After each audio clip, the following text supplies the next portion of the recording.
Ya, pemirsa, kami akan kembali berbincang dengan kuasa hukum dari keluarga Yosua, yaitu Martin yang masih bergabung di Breaking News Metro TV. Pak Martin, Anda masih bergabung bersama kami. Nah, kita ingin tahu sekarang, kalau ini kan sudah memasuki pekan keempat. Jadi bagaimana sebenarnya kuasa hukum dari keluarga Yosua ini melihat kualitas para saksi yang dihadirkan oleh JPU? Penilaian secara umum Anda bagaimana, Pak? Ya, penilaian secara umum ya, ada saksi-saksi yang di awal memang kami ragukan akan berkata-kata jujur, namun dalam hal ini ya, saya lihat bahwa mereka ternyata memberikan keterangan sesuai fakta. Dari mana kami tahu itu fakta? Karena ada persesuaian antara apa yang mereka sampaikan dengan apa yang justice kolaborator yang juga menjadi saksi mahkota dalam hal ini, itu sesuai. Seperti contoh ya, Saudara Daden mengatakan bahwa eh, anak dari Ferdi Sambo itu bukan anak kandung ya, melainkan anak adopsi. Itu sesuai dengan fakta yang disampaikan oleh almarhum pada saat masih hidup kepada keluarganya. Lalu sesuai juga dengan fakta-fakta yang kami temukan di luar persidangan, lalu sesuai juga dengan informasi yang kami terima dari orang-orang tertentu ya. Lalu bahwa Ferdi Sambo dan keluarganya tidak pernah isolasi di Duren 3 itu juga sesuai apa yang disampaikan oleh Daden dan juga Romer ya. Sesuai dengan apa yang disampaikan oleh Eliezer dan juga Ricky. Lalu mengenai membawa pistol dan membawa sarung tangan, menggunakan sarung tangan itu juga sesuai. Nah, awalnya kami mengira ada konflik of interest karena mereka ini memang punya hubungan secara relasi kuasa dengan Ferdi Sambo. Nah, namun akhirnya saya lihat mereka mencoba untuk menempuh jalur yang rasional. Kenapa? Karena memang saat ini kan mereka sudah kena sanksi ya, sanksi demosi ya. Dari yang tadinya bertugas sebagai ajudan menjadi dipatsuskan di Yanma. Nah, tentunya ada dua potensi yang bisa menjerat mereka ketika mereka akan tetap mengikuti skenario Ferdi Sambo. Yang pertama adalah mereka akan berpotensi terkena pasal 242 yang ancamannya 7 tahun atau 9 tahun apabila merugikan hak hukum terdakwa. Lalu yang kedua, mereka berpotensi kehilangan status sebagai anggota kepolisian yang mana orang-orang di Indonesia menganggap itu adalah suatu hal yang sangat luar biasa ya ketika bisa menjadi anggota kepolisian. Nah, namun saya apresiasi karena mereka sampai saat ini ya dalam pemeriksaan terdakwa selain Ferdi Sambo dan Putri itu sudah memberikan fakta yang sebenarnya. Namun final ya ataupun ujian final mereka nanti adalah pada saat mereka diperiksa dalam kesaksian Ferdi Sambo dan Putri. Nah, itu untuk klaster ajudan. Baik. Untuk klaster asisten rumah tangga, ya, saya melihat bahwa untungnya tadi saya bilang ya bahwa Eliezer itu mengajukan eksepsi duluan sehingga yang dicatatkan melalui persidangan itu keterangan saksinya adalah Eliezer duluan. Nah, sekarang momentum juga nih buat para ART dan juga karyawan upahan dari Ferdi Sambo dan Putri. Apakah mereka akan konsisten sesuai dengan keterangan terakhir yang menurut hemat kami sudah sesuai? Apakah mereka nanti mencabut lagi? Ya. Kalau sampai mencabut lagi, ya berarti itu resiko ada di mereka. Namun secara umum kami melihat dari saksi-saksi yang dihadirkan, ya kami hanya memberikan catatan kepada saksi-saksi yang sampai saat ini masih menerima upah dari Ferdi Sambo dan Putri. Nah, namun saya yakin, ya. Siapa yang juga informasi yang Anda ketahui, saksi-saksi yang masih mendapatkan upah dari terdakwa ini? Susi, lalu Kodir, Damson, ya bahkan Damson ini dalam beberapa tayangan ya diduga keras diarahkan oleh orang-orang tertentu untuk merusak ya ataupun membuat seakan-akan Joshua ini menjadi pemeran yang antagonis. Ya, kami masih ingat pada saat itu ya, pada saat Joshua akhirnya dilakukan otopsi ulang, ya, dan pada saat setelah otopsi ulang dimakamkan secara kedinasan, itu sebelumnya ada serangan Mbak Maria. Ya, katanya Joshua itu suka pakai parfumnya Putri, ya. Katanya Joshua itu suka mengarahkan senjata ke fotonya Ferdi Sambo, ya. Nah, menurut yang menyampaikan itu pada saat itu rekan kami Arman Hanis ya, sama advokat mengatakan sumber tersebut dari ajudan. Nah, tapi kami ragukan itu sampai saat ini nggak pernah tuh ada lanjutannya lagi. Nah, lalu yang kedua, pada saat setelah pasca ekshumasi kan Joshua ini dimakamkan secara kedinasan, ya. Pada saat itu Arman Hanis tanpa bilang mengutip ke siapa-siapa, dia mengatakan bahwa dia keberatan. Ya, kenapa keberatan? Katanya karena anak klien kami sudah melakukan perbuatan tercela. Nah, pasca berselang beberapa hari kemudian atau beberapa minggu kemudian, laporan mereka di SP3. Berarti tidak ada perbuatan tercela itu. Nah sekarang siapa yang mau tanggung jawab? Dia sudah mengatakan bahwa klien kami melakukan perbuatan tercela sehingga tidak layak dimakamkan secara kedinasan. Nah sekarang ini mau diulang lagi, Mbak. Ya, dibuatlah isu-isu miring gitu ya, bahwa anak klien kami ini katanya suka clubbing, suka dugem. Logik nggak sih pergi dugem kalau jadi ajudan?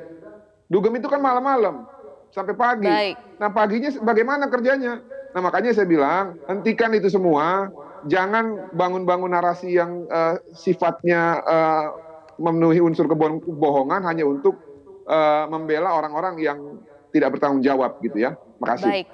Jadi kalau dari kuasa hukum ini menyoroti kalau dari asisten rumah tangga yang memang masih menerima gaji begitu ya dari para terdakwa itu keterangannya cenderung harus diperhatikan. Tapi kalau dari ajudan-ajudan yang sudah mendapatkan sanksi demosi itu mungkin juga keterangannya sudah banyak yang sesuai begitu ya. Pak Martin ya, saya konfirmasi. Oke, sebelum kita membahas mengenai pertanyaan selanjutnya terkait hal ini, saya juga ingin menginformasikan kepada pemirsa yang saat ini menyaksikan Breaking News Metro TV bahwa sepertinya sidang lanjutan pemeriksaan saksi dengan 13 saksi dengan terdakwa Putri Candrawati dan Ferdy Sambo ini akan segera dimulai. Kita lihat tadi tim kuasa hukum dari dua terdakwa sudah masuk ke Pengadilan Negeri Jakarta Selatan. Namun kursi majelis hakim masih kosong, itu artinya masih menunggu kedatangan dari majelis hakim. Dan pemirsa, kalau kita tahu memang pada hari ini akan diperiksa 13 saksi yang sebelumnya beberapa di antara mereka ini sudah menjalani pemeriksaan di persidangan. Mereka terdiri dari ART, kemudian pegawai rumah tangga yang ada di lingkaran Ferdy Sambo serta saudara dari Ferdy Sambo. Dan kalau kita menyoroti misalnya ada beberapa saksi yang akan kembali dihadirkan di persidangan. Yang menjadi sorotan adalah saksi yang keterangannya berbelit-belit seperti yang tadi sudah kita saksikan dalam tayangan sebelumnya, yaitu Susi yang merupakan ART dari Ferdy Sambo pada sidang 31 Oktober lalu. Ini Susi itu mendapat sorotan karena kerap terdiam, tidak langsung menjawab saat ditanya majelis hakim. Dan ini kita lihat pemirsa, terdakwa Ferdy Sambo dengan kemeja warna putih dan rompi tahanan ini bersiap untuk memasuki ruang sidang di Pengadilan Negeri Jakarta Selatan.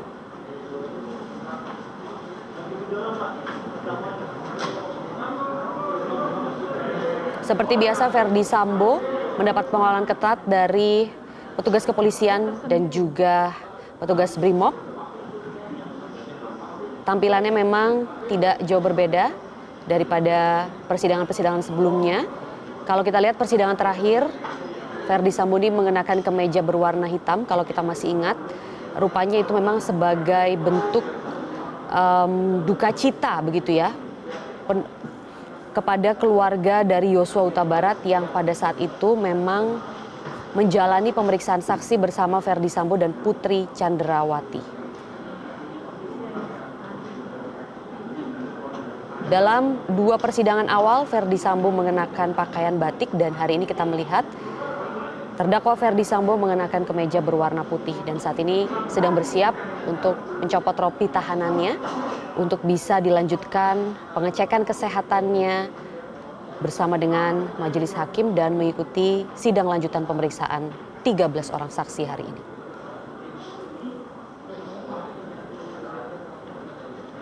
Nah, selain ART Susi, pemirsa, kemarin juga ada ART yang bernama Kodir yang memang bersaksi di sidang Hendra Kurniawan dan Agus Nurpatria dalam kasus perintangan penyidikan. Dan saat itu keterangannya dianggap tidak masuk akal sehingga jaksa meminta hakim untuk mengeluarkan surat penetapan tersangka untuk Kodir. Dan rencananya pada hari ini beberapa dari ART dan juga pegawai rumah tangga di lingkaran Ferdy Sambo akan kembali dihadirkan. Yang menjadi kekhawatiran dari publik adalah ketika sebelumnya kedua orang ini saja sudah berani memberikan keterangan yang dinilai berbohong atau berbelit-belit. Nah, padahal tidak di hadapan majikannya, hari ini mereka akan memberikan kesaksian di hadapan majikannya. Nah, kita akan lihat nanti jalannya persidangan akan seperti apa.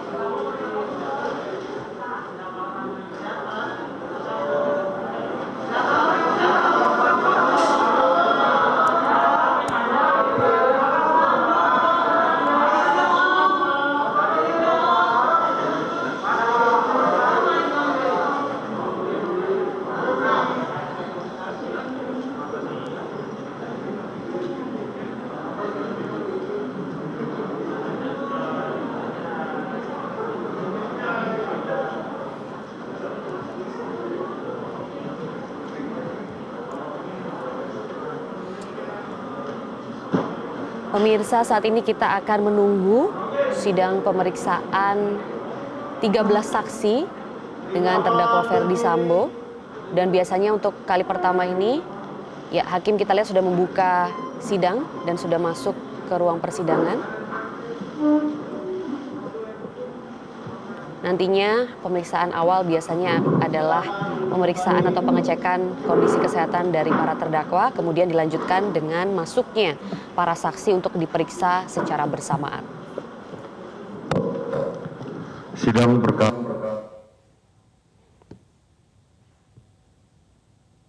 dinyatakan dibuka dan terbuka untuk umum. Saudara terdakwa Ferdy Sambo sehat hari ini? Puji Tuhan sehat yang mulia. Baik, silakan pindah samping tempat duduk saudara.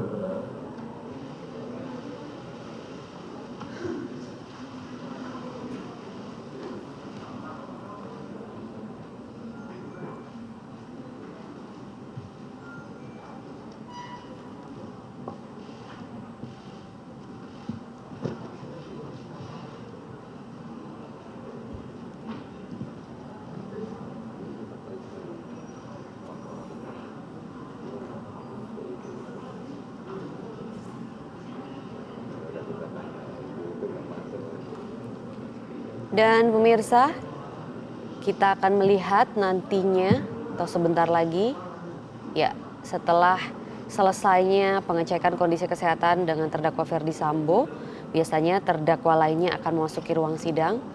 Dan benar memang kita melihat Putri Chandrawati saat ini melangkah untuk menuju ke ruang persidangan. Tampak Putri ini menggenggam amplop coklat sama dengan suaminya. Ia hari ini mengenakan kemeja berwarna putih. Akan segera memasuki ruang sidang untuk menjalani pengecekan kondisi kesehatan. Kemudian duduk di samping kuasa hukum. Baru kita akan mendengar keterangan dari para saksi yang pada hari ini memang terdiri dari orang-orang yang bekerja atau orang-orang terdekat dari lingkungan Putri Chandrawati dan juga Ferdy Sambo.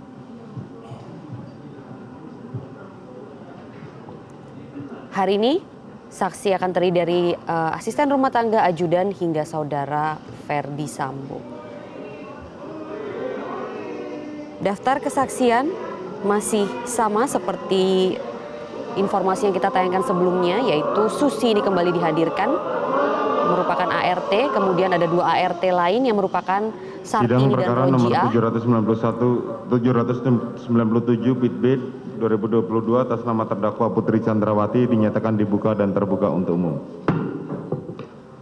Saudara Putri sehat hari ini? Sehat yang mulia. Baik, silakan pindah tempat duduknya di samping penasihat hukum saudara. Silakan dihadirkan Kembali terjadi momen saksinya, pertemuan, pemirsa, saudara jaksa penuntut umum. antara Ferdy Sambo dan Putri Chandrawati. Mohon tertib saudara rekan-rekan wartawan. Ya, pada sidang minggu lalu, momen pertemuan ini juga menjadi sorotan publik. Kedua terdakwa terlihat saling bersalaman dan juga memberikan penguatan satu sama lain, begitu ya.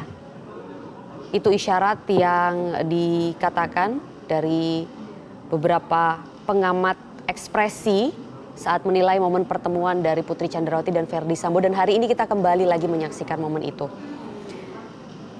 Baik.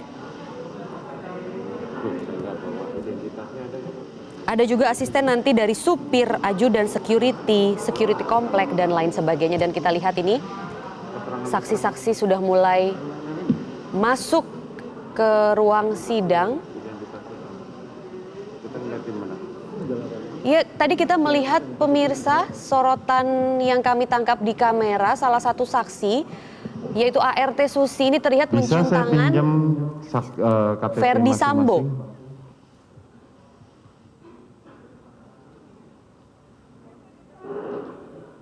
Dan juga Susi mencium tangan dari Ibu Putri Chandrawati.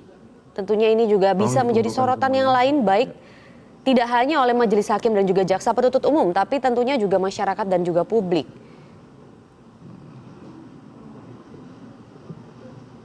Apakah memang dugaan sementara begitu ya dari tim kuasa hukum Yosua, keluarga Yosua, maksud kami tim kuasa hukum dari keluarga Yosua yang mengatakan bahwa dengan tidak ditahannya Putri Candrawati di awal-awal kasus ini, Saudara itu membuat Alfonsius Ibu Dua Putri Luren. bisa menyusun strategi bersama dengan para pekerja dan juga asisten rumah tangganya. Nah, kita akan melihat nanti fakta-fakta yang terungkap dalam persidangan kali ini, pemirsa. Laki-laki, alamat Jalan Pinang Ranti,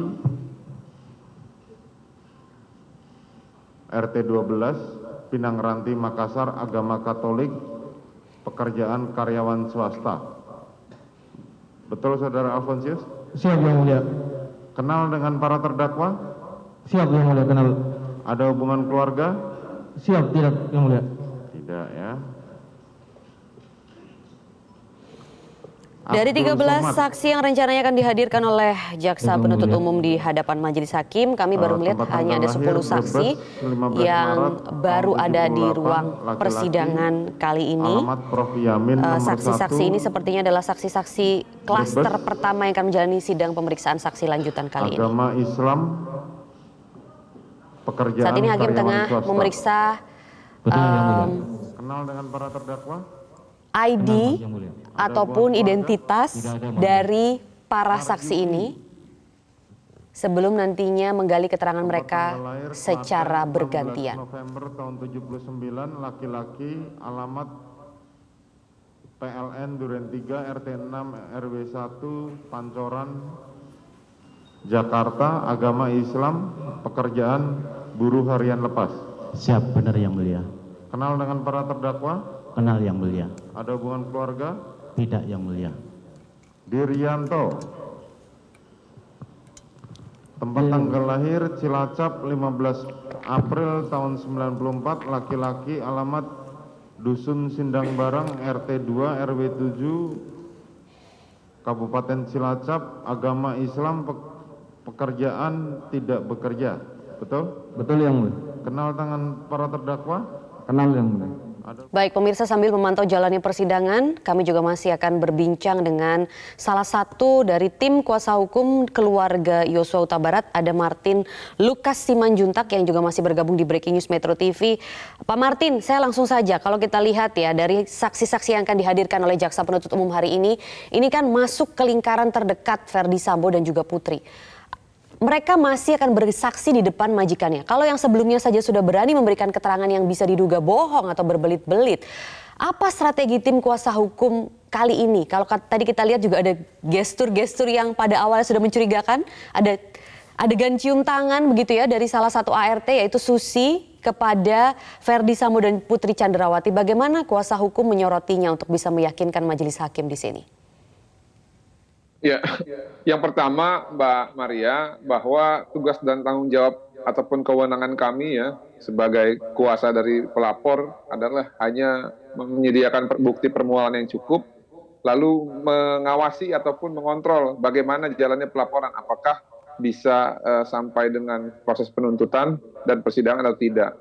Nah, manakala sudah P21 dan juga sudah diserah terimakan kepada jaksa, memang itu nanti sepenuhnya adalah kewenangan dari mereka.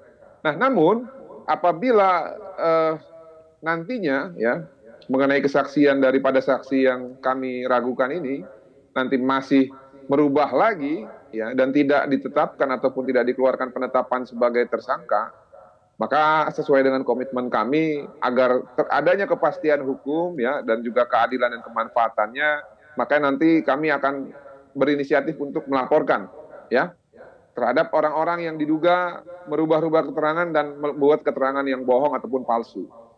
Itu bisa menimpa ke siapa saja yang diperiksa nanti. Bisa kepada Susi, bisa kepada Kodir, bisa kepada Damson ataupun Damianus. Siapa saja yang berpotensi ataupun melakukan dugaan keras, memberikan keterangan palsu di depan persidangan dan juga di bawah sumpah, kami akan laporkan.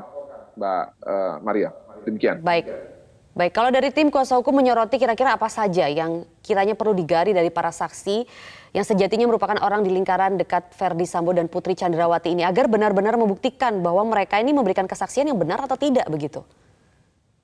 Ya, Kalau untuk para ajudan saya pikir sudah pas ya. Apa yang ditanya ataupun disampaikan di depan persidangan nanti tinggal diulang saja ya. Paling nanti strateginya bagaimana untuk counter pertanyaan ulang dari penasihat hukum untuk menepis jawaban-jawaban yang sudah disampaikan pada persidangan sebelumnya.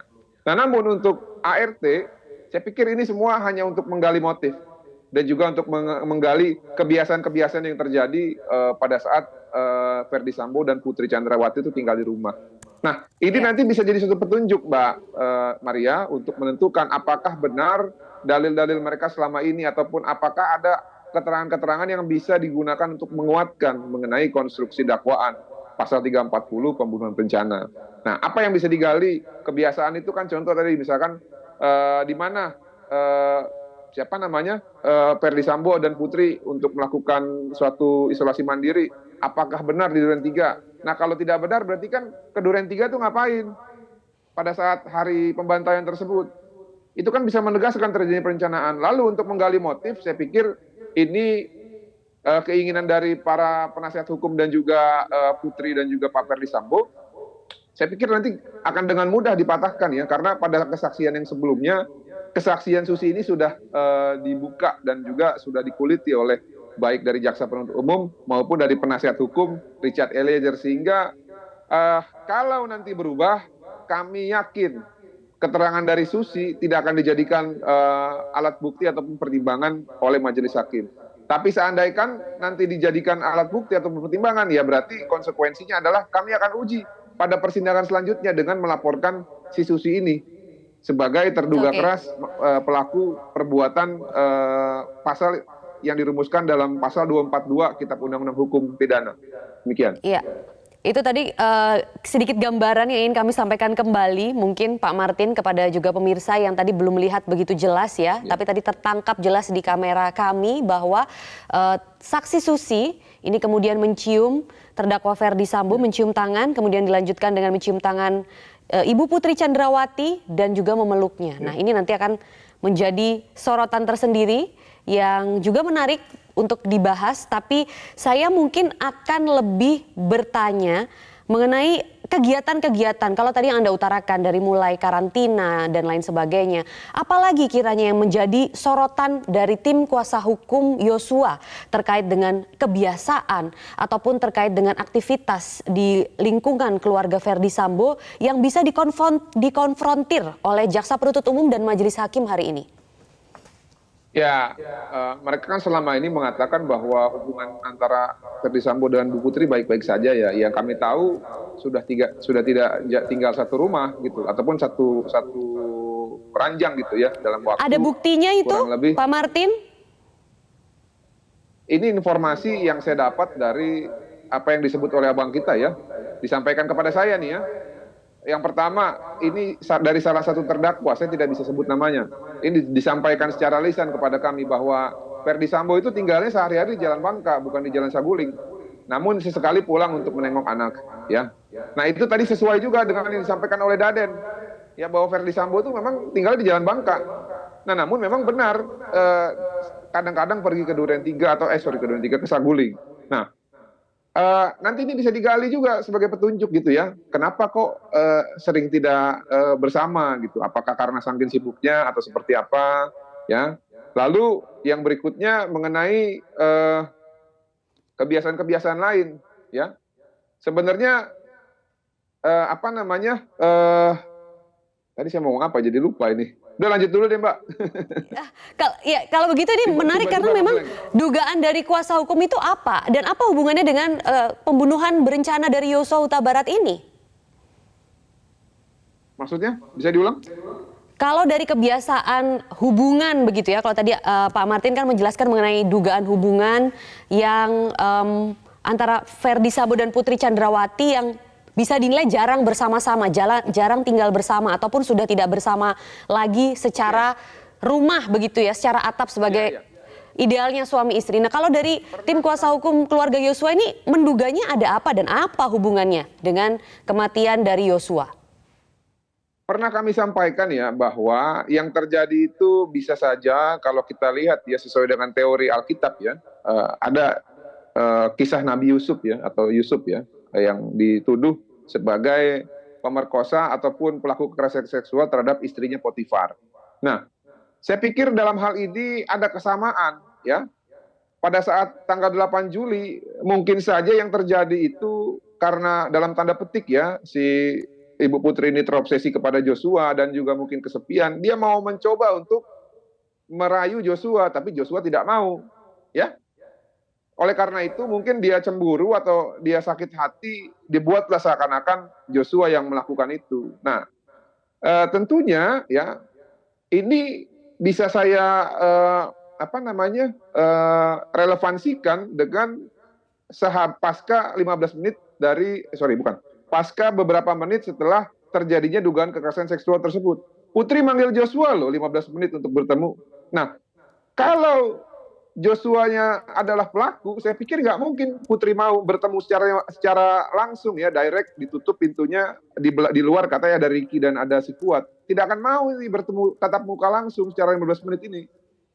Nah, ini yang menguatkan saya bahwa bisa saja yang terjadi itu bukan Putri yang dilecehkan, tapi Putri mencoba melecehkan, tapi Joshua tidak mau dan melawan gitu ya, sehingga Putri sakit hati. Nah, ini ada korelasinya, Mbak, ya, dengan yang saya bilang tadi, ya, sempat tinggal tidak seranjang gitu ya, mungkin karena kesepian.